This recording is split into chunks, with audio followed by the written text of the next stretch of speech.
Roedd llawer o bobl grefyddol yn amser Iesu yn ei gweld yn anodd i ddeall fod Duw yn gofalu am bawb. Dangosodd Iesu hyn roedd yn ffrindiau gyda phawb roedd yn y cyfarfod, hyd yn oed os nad oedd nhw'n byw bywyd da. Yn y stori heddiw, mae Iesu'n esbonio pam ei fod yn gwneud hyn. Felly gadewch i ni agor y llyfr a darllen y Bugail Da.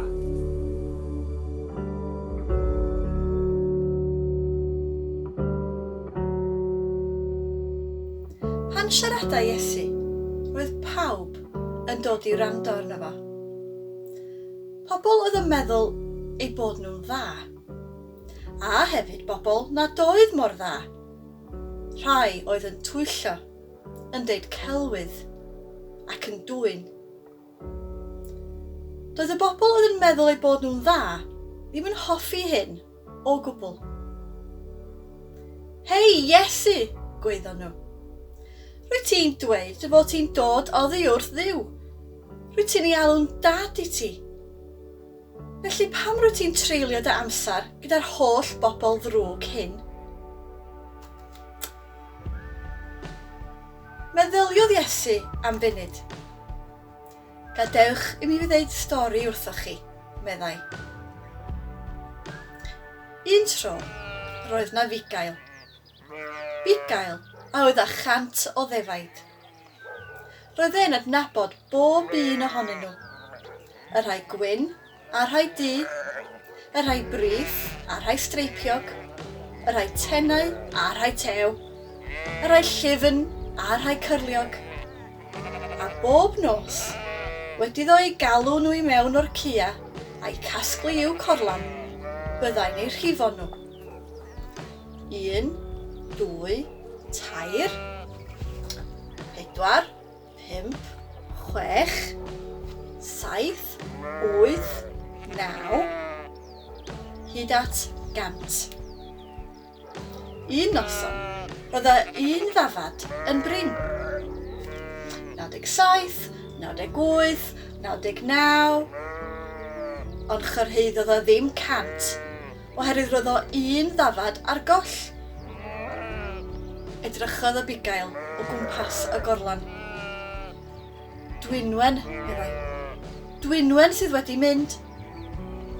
A beth rydych chi'n feddwl wnaeth e? A wnaeth e ddeud wrth ei hun, mae gen i 99 o ddefaid ar ôl. Beth yw'r ots os oes un ar goll?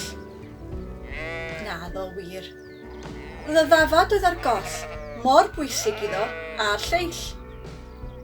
Felly dyma fo'n gafal yn ei ffon ac i ffwrdd ag ar draws y bryniau a'r ceia i chwilio am y ddafad oedd ar goll. Edrychodd o dan y llwyni. Edrychodd tu ôl i'r creigiau. Edrychodd mewn ceunentydd dwfn. Ac o'r diwedd, pan oedd y bron ar rhoi'r gorau iddo, dyma fe'n dod o hyd i'r ddafad golledig, wedi dal mewn drysni. Gwaeddodd y Bugail, hwre! Wedyn dyma rhoi'r dafad ar ei ysgwydd a'i chario adre'n ddiogel. Dewch i fy nhi i, galwodd ar ei gymdogion. Dewch i fy nhi i, galwodd ar ei ffrindiau. Roedd fy nafad ar goll, ond dwi wedi dod o hyd iddi. Rydyn ni'n mynd i gael parti.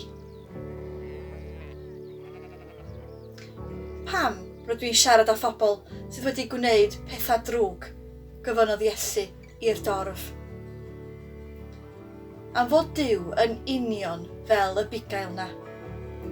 Rwy ni i gyd yn ddefaid iddo. Mae rhai yn aros yn y gorlan, ond mae rhai yn crwydro i ffwrdd ac yn mynd ar goll. Felly mae rhaid i rywun mynd i chwilio amdanyn nhw a siarad gyda nhw. A phan fydden nhw'n dod yn ôl, mae Duw hefyd yn trefnu parti.